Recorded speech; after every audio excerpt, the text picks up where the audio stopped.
Muito bem, neste momento nós iremos iniciar então a mensagem desta manhã, e como foi mencionado o título, buscando o mais importante. Se você fizer uma análise agora neste momento na sua vida e fazer essa pergunta para você, o que é o mais importante? O que vem na sua mente? Existem muitas coisas que são importantes na nossa vida, né? A família é importante? É. O alimento? Também. A vestimenta? Também. Inclusive a Bíblia diz, né? Se você tiver o que comer e o que vestir, estejais contentes, porque são duas coisas essenciais e logicamente importantes. Mas existe algo que é mais importante de tudo isso, e nós devemos sempre buscar isso, buscar o mais importante. Levando a nossa mente agora lá no Jardim do Éden, que nós o conhecemos somente através da escrita, nós não temos nenhum vídeo, nenhuma mensagem, nenhum áudio de Adão conversando com Eva, né? Nós não temos isso. O que nós temos é o que está escrito aqui na Bíblia, e pela fé nós mentalizamos então como era o Jardim do Éden. E ali então, depois de Deus criar o homem e a mulher na sexta-feira, e já fazer o pôr do sol com o seu povo, já que eram duas pessoas do seu povo, né? Então agora nós percebemos ali, a Bíblia diz que na viração do dia, Deus ele visitava o paridêntico, né? Ele visitava ele diariamente, e a inspiração diz que realmente ele recebia essa visita de Deus. Eu imagino Adão e Eva sentados ali na grama, né? Tentando fazer uma rodinha, Adão, Eva, Jesus, Espírito Santo, o Deus, alguns anjos em volta, de repente fazendo o pôr do sol da sexta-feira para o sábado, levantando as mãos e falando feliz sábado, né? Imagina assim, aquele momento gostoso em família, uma família sem pecado. Mas nós sabemos que depois que Adão e Eva então deram espaço para que o inimigo falasse, sugerisse e agora praticamente ordenasse eles pecarem, e eles pecaram, então eles entregaram o poder deste mundo que foi dado para eles na mão de Satanás, na mão do inimigo, e agora então eles tiveram que ser expulsos daquele paraíso, expulsos do Jardim do Éden. E diz a inspiração que quando Adão viu uma folha cair da árvore, ele chorou mais do que uma mãe quando chora quando perde um filho. É muito cruel isso, né? Já viram uma mãe chorando quando perdeu o filho? É muito ruim. Talvez você nunca perdeu, mas você tenta imaginar, seria horrível. E Adão chorou mais que essa mãe, porque aquilo não tinha acontecido até aquele momento. Uma flor murchar, uma folha cair da árvore. E imagine então quando Adão agora se aproxima e vê ali no chão o seu querido filho Abel morto. E não morto por uma doença ou um acidente, mas foi assassinado pelo outro filho dele. E nesse momento Adão então perdeu 2 filhos. Então cada vez mais ali agora a sua vida foi de amargura. Mas dentro desta amargura ele teve uma esperança, uma promessa. Nós vamos encontrar isso no livro de Gênesis, no capítulo 3 e o verso 15. Aqui vem trazendo então uma solução, uma esperança, uma porta aberta em meio a este momento de escuridão que estava passando na vida de Adão e Eva, que foi quando eles foram então expulsos do paraíso. Gênesis capítulo 3, verso 15, diz assim: porém inimizade entre ti e a mulher, entre a tua descendência e o seu descendente, este te ferirá a cabeça e tu lhe ferirás o calcanhar. Então agora ali Deus falando que alguém iria vir a esta terra para salvar a humanidade. Aqui diz, verso 15, entre a tua descendência e o seu descendente. Esse seu é Jesus. Aqui já mostrando então uma esperança, um plano sendo colocado em prática, que era o plano da redenção. E agora então já falando que esses dois, Adão e Eva, deveriam buscar o mais importante. E o mais importante não era a sua sobrevivência, não era a sua proteção, realmente era buscar ao Senhor naquele momento de dificuldade. Às vezes nós buscamos a Deus somente quando estamos precisando de algo, e quando já temos, às vezes esquecemos. E é o que acontecia com o povo de Israel. Eles viviam um círculo vicioso. Eles estavam com a direção de Deus, e depois agora, por ter muitas bênçãos, como os antediluvianos fizeram, começavam a esquecer de Deus, começavam a relaxar espiritualmente, e aí Deus permitia que acontecesse alguma coisa, e o povo de Deus pedia um libertador. Deus enviava um libertador, o povo era liberto, e voltava de novo a esquecer de Deus. E nós devemos sempre lembrar de Deus, não somente nos momentos de dificuldade, mas nunca devemos esquecer de Deus, até porque Ele nunca nos esquece. Nós, pecando ou não, Ele manda chuva, não manda? Manda chuva, manda o sol, manda o alimento, manda a mensagem dele para nos confortar, nos alimentar. Deus nunca esquece de nós, e nós devemos sempre buscar o mais importante. E caminhando um pouquinho na história, depois que Adão e Eva foram expulsos do Jardim do Éden, existiu um povo naquela época, bem mais para frente, quase 1500 e 1600 anos na história, que agora realmente chegou a acreditar que Deus não existia. Está escrito isso, que era os antediluvianos. Eles adoravam mais a criatura, mais as coisas que Deus deixou para eles, do que o próprio dono daquilo, o criador daquilo. Então agora eles começaram a fazer muitos cultos idólatras, encaminhar então os seus filhos também à idolatria, cada vez mais se afastando dos caminhos de Deus. E diz a inspiração que não houve nenhum tempo na história que Deus ficou sem um representante dele na terra, em todos os momentos. E nesse momento antediluviano, quem que representava o povo de Deus na terra? Noé. Noé, a sua família, certo? E agora então Deus pediu para que Noé construísse um barco. Ele construiu, ele pregou, a sua família foi salva, e ele depois continuou sendo servo de Deus, porque ele buscou o que era mais importante. Nem sempre nós buscarmos o mais importante realmente vai trazer um conforto em todos os aspectos. O que eu quero dizer com isso? Quando nós buscamos o mais importante, que é Deus, e isso diz em Mateus 6,33, buscai primeiro o reino de Deus e a sua justiça, porque é o mais importante. A Bíblia diz: todo aquele que quiser me seguir, vai acontecer o quê? Sofrerá perseguição. E é como disse com Josias, né? Se na nossa vida nós somos sempre perseguidos, é porque nós estamos seguindo a Jesus.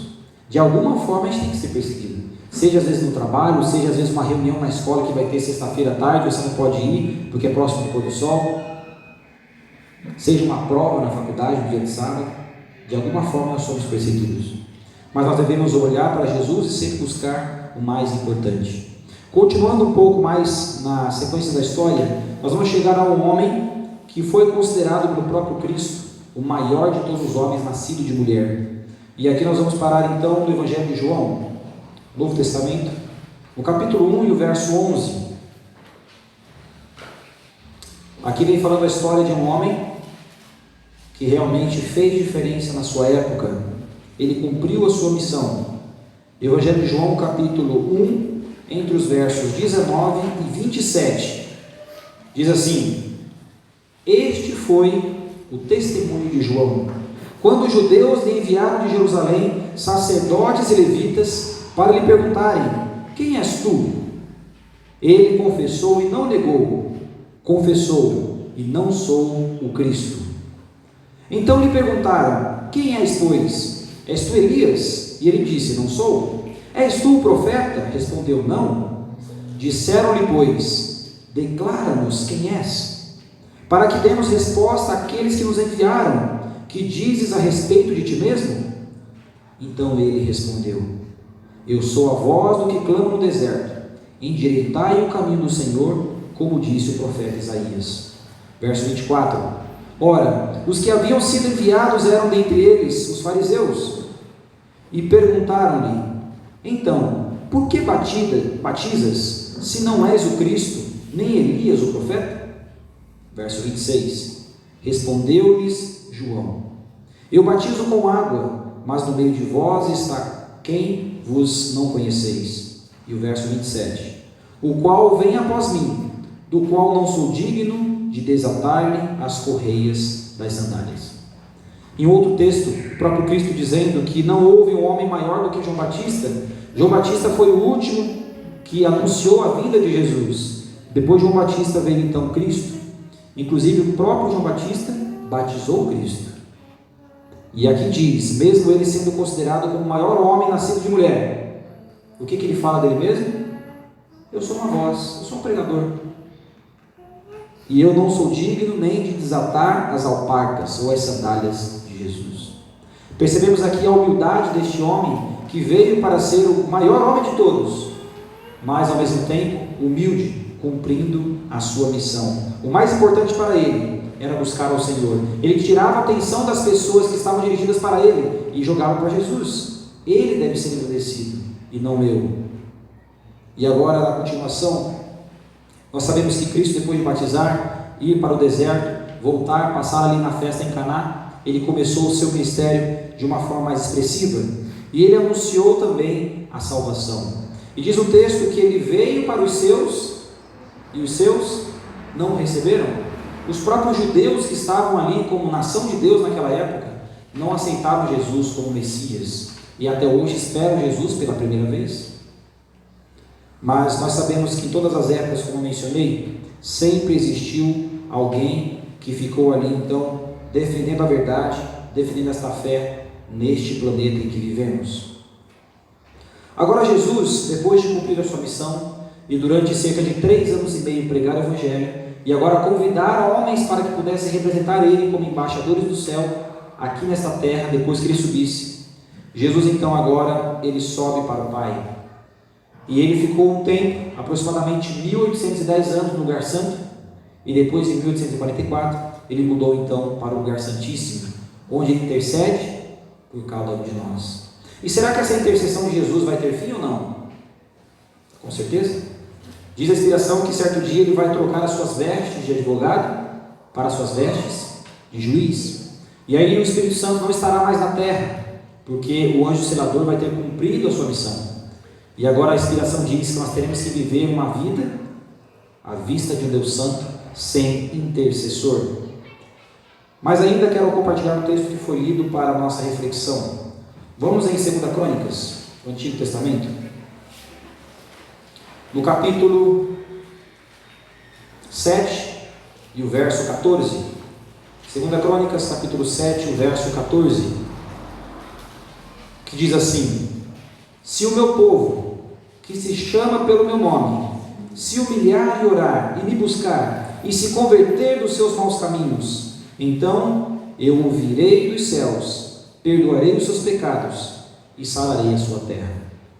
Depois que Adão e Eva pecou, mesmo que sempre teve um representante de Deus na terra, agora todos eram pecadores. Está escrito que em pecado concebeu a minha mãe. A criança já nasce em pecado, mesmo não tendo pecado. A genética, o pecado está na célula. Mas nós temos uma oportunidade de arrependimento. Nós temos uma oportunidade de sairmos do patamar de pecadores para santos, pela graça de Cristo. E agora aqui vem trazendo então alguns passos que nós podemos seguir para então sermos aceitos como filhos de Deus. Novamente vamos ler agora de forma pausada 2 Crônicas capítulo 7, verso 14. Aqui diz aqui: se o meu povo, essa partícula se é uma condição, certo? Se o povo fizer alguma coisa, vai acontecer alguma coisa. Então aqui diz se o meu povo. Eu acho interessante quando Deus fala meu povo. E às vezes quando nós colocamos assim esse texto de se converter, se afastar dos maus caminhos, a gente coloca como mundano. Mas Deus está falando para quem aqui? O meu povo. E se você se considera como povo de Deus, o texto é para você. Se o meu povo, que se chama pelo meu nome, fizer o que primeiramente? Se humilhar. Se humilhar perante Deus significa reconhecer que precisamos mudar. Significa reconhecer que somos dependentes de Deus. Por isso vem o primeiro ponto, que é se humilhar. Como foi falado pela irmã Anice aqui na frente, se a pessoa não quer ser salva, se a pessoa não quer ajuda, o que os outros podem fazer? Fica difícil. Então nós devemos cada vez mais buscar a Deus para que Ele possa colocar a vontade no nosso coração de querer mudança. E a partir daí então Deus pode fazer alguma coisa pelos seus filhos. Nem Satanás, nem o próprio Deus obriga as pessoas. Eles dão sugestões, e Cristo fala na Bíblia, né? Eis que eu proponho 2 caminhos, mas depois disso Ele dá um conselho para seguir o caminho da vida, para que vivas. E agora depois de se humilhar, aqui diz o verso 14, se humilhar e orar. Às vezes o inimigo ele faz com que nós nos afastemos de Deus, e depois ele fala o quê? Você vai orar? Você tem coragem? Deus não vai ouvir sua oração. E alguém uma vez perguntou para mim assim: Rafael, será que Deus ainda me ouve? E essa pergunta deu a entender que ele não estava orando, porque Satanás tenta fazer isso. Ele faz com que você pense que pecar faz bem, que não tem problema, e depois quando você peca, ele fala que você fez um grande problema, não tem como voltar mais, que Deus não vai ouvir nem a sua oração. E aí ele tenta colocar a gente no patamar igual ele fez com Saul, em desespero. E por isso fala então o segundo ponto aqui: se humilhar e depois então orar a Deus. Somente se humilhar não resolve, e somente orar também não, são vários passos. E agora aqui diz: e me buscar. A Bíblia diz: buscareis e me achareis, quando me buscares de todo o coração. Será que nós estamos buscando a Deus de todo o coração? Ou será que de repente nós fazemos o culto de manhã em casa, naqueles últimos 3 minutos que temos de tempo? Ou de repente fala assim: ó, eu perdi, estou atrasado, perdi um tempo, vou fazer o culto no caminho, no ônibus ou no carro, não sei. Será que nós temos concluído que fazer o culto a Deus é perder tempo? Será que nós estamos colocando em nossa agenda como prioridade buscar o mais importante, que são as coisas espirituais? E depois agora de mencionar a questão de buscar a Deus, agora sim diz: e se converter dos seus maus caminhos. Quando você dirige pelas estradas, na cidade, lá tem, conversão à esquerda. O que significa conversão? Não é somente virar uma rua à esquerda como se fosse um L, vier por aqui e virar. Conversão é vir na contramão. E nós, quando estamos nos afastados de Deus, muitas vezes, o que nós precisamos fazer? Nós precisamos fazer algumas coisas que são muito importantes. Quando nós nos humilhamos, quando nós vamos a Deus, oramos a Ele, e agora então nos convertemos, Jesus vai falar alguma coisa para nós. Uma frase como Ele disse para aquela mulher: vai e não peques mais. Ou seja, não faça as mesmas coisas, não volta por esse caminho que você chegou até aqui na cruz. E aí nós costumamos falar em nossa denominação que é o processo da justificação, depois vem o processo da santificação e depois o processo da glorificação. E nós temos que passar por todos eles. Quando nós vamos a Jesus, e Jesus agora tira a nossa justiça, que a Bíblia diz que é um trapo de imundícia, então agora Ele nos justifica, coloca a sua veste em nós, e o trabalho não acaba por aí. Agora Ele dá um novo caminho para nós seguirmos, Ele dá uma nova trajetória, um novo rumo, e aí que vem o processo então da santificação. E a inspiração diz que esse processo da santificação dura quanto tempo? Dura toda uma vida.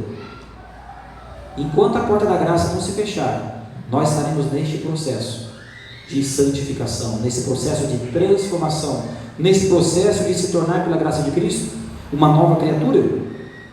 E eu quero compartilhar com os irmãos o que está escrito na inspiração, meditação matinal de 2009, ela é inspirada aqui na página 50. Diz assim: o Senhor está disposto a fazer grandes coisas por seu povo. Humilhemos nosso coração perante Deus e creiamos que Ele perdoa todas as nossas transgressões e pecados. Diz a inspiração que quando nós buscamos algumas bênçãos materiais, Deus muitas vezes não nos dá, ou dá menos, ou demora um pouquinho para dar, porque é conforme a sua vontade, que é o melhor para nós. Mas quando nós buscamos uma bênção espiritual, o perdão dos nossos pecados, a inspiração diz que essa bênção é imediata. E a partir do momento que nós nos humilhamos a Deus, confessamos nossos pecados a Ele, nós devemos fazer o que a inspiração diz? Aceitarmos o seu perdão. Às vezes parece que nós estamos pedindo perdão pelo mesmo pecado, como se não aceitássemos o perdão de Deus na primeira vez que pedimos. Devemos aceitar de coração o perdão de Cristo. E aqui diz assim: como povo, devemos elevar-nos de nossa formalidade. Eu quero abrir um parêntese aqui, principalmente aqueles que nasceram na igreja, igual eu tive o privilégio, graças a Deus. Quando você tem 3, 4, 5 anos, você não entende muita coisa, e você vai para a igreja muitas vezes porque o seu pai leva. E chegou um momento, quando eu tinha uns 14, 15 anos, que eu não queria ir para a igreja só porque meu pai estava me levando. Nós, como foi mencionado aqui, a salvação é individual. Nós devemos buscar a Deus por nós mesmos. A religião e o ensinamento dos meus pais, a vida que ele tem com Deus, não serve para mim. Eu tenho que ter a minha conexão com Deus. Eu não posso falar assim: eu vou ficar em casa no sábado de manhã porque meu pai já está indo, ele vai orar por mim na igreja e vai resolver o problema. Não é assim. Nós devemos ter a nossa individualidade, a nossa vida particular com Deus. E muitas vezes nós caímos na formalidade.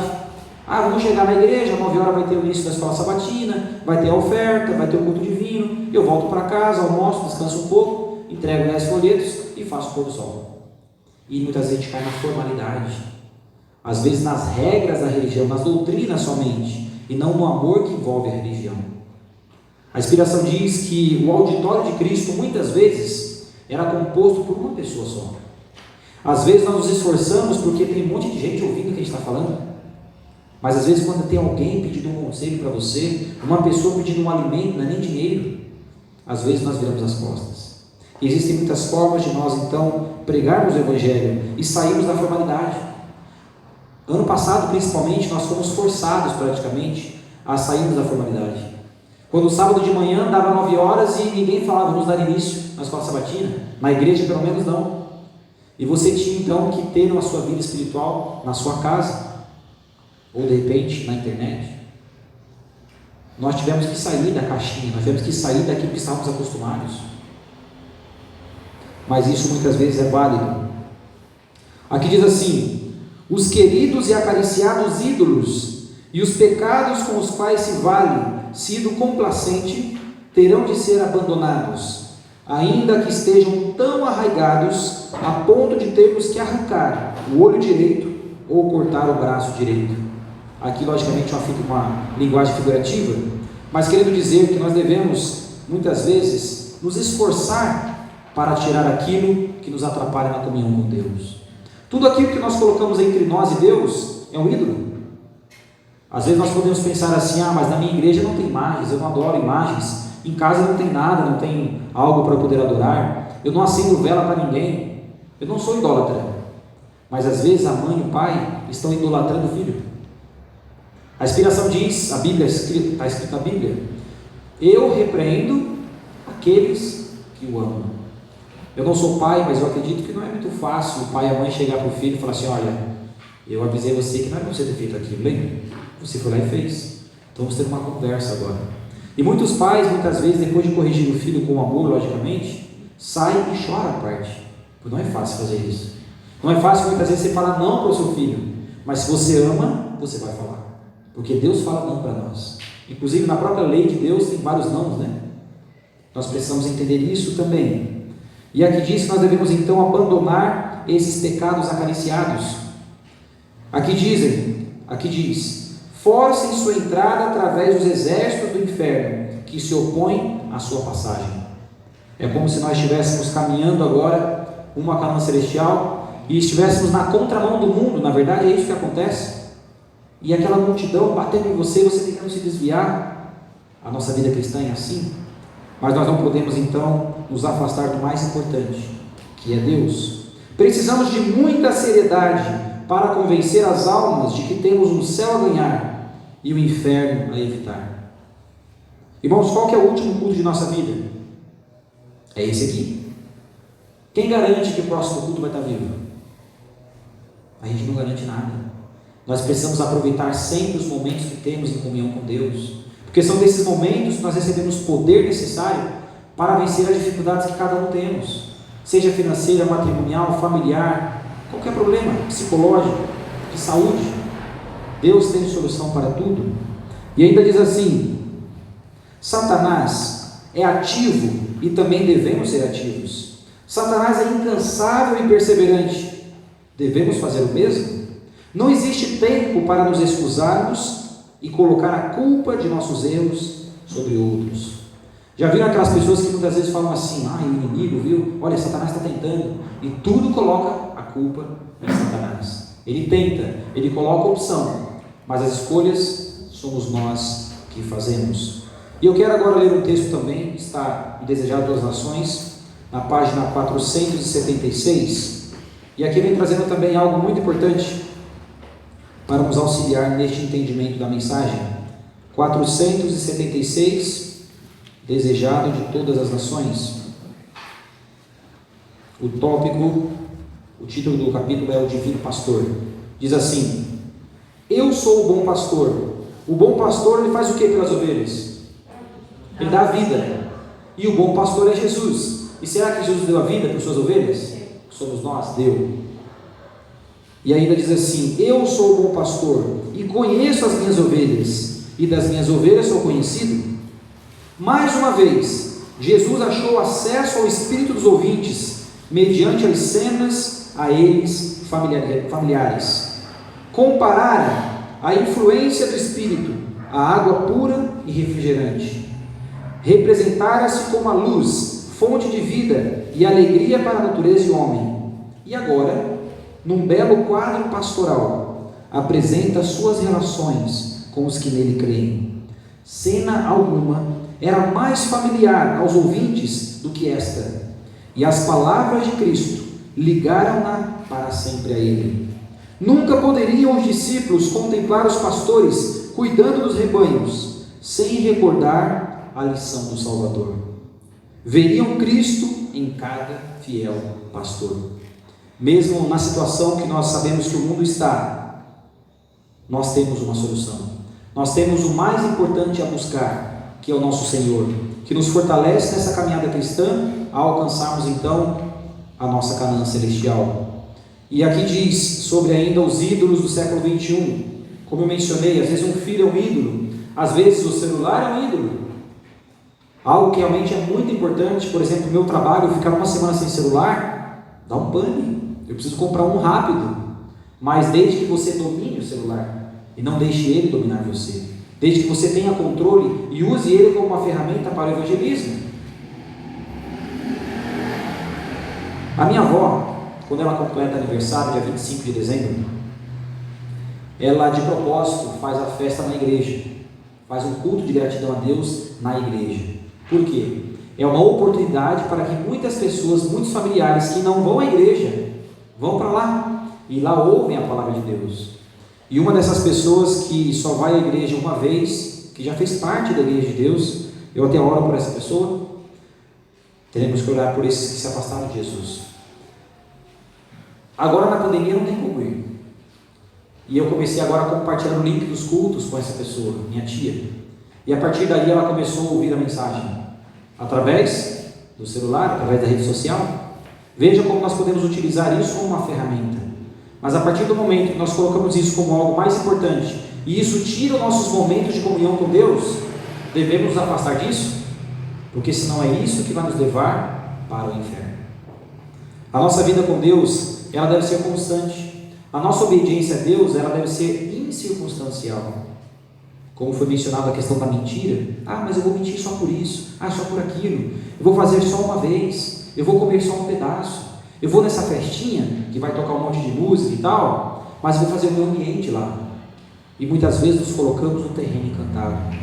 Se formos realmente forçados, ou de repente você perceber que neste lugar você vai ser luz, você vai ter um momento de falar de Jesus, então você vá, com muita oração a Deus.